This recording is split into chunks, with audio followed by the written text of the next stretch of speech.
కరీంనగర్లోని ప్రతిమా మల్టీప్లెక్స్లో ఈరోజు తెల్లవారుజామున సోదాలు జరిగాయి.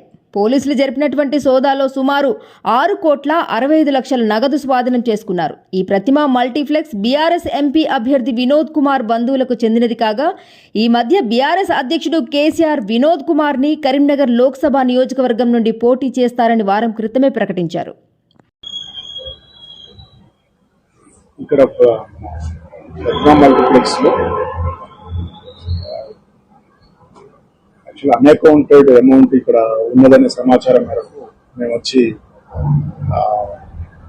చెక్ చేయడం జరిగింది. దాంట్లో ఆల్మోస్ట్ 6,65,00,000 రూపాయలు మేము అన్అకౌంటెడ్ మనీ సీజ్ చేయడం జరిగింది.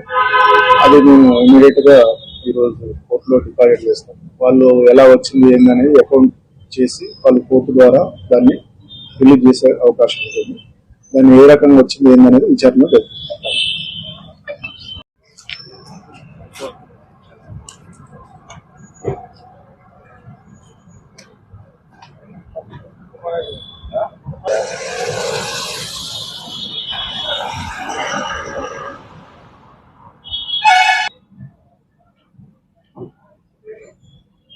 బాబు వాయిస్ వాళ్ళకి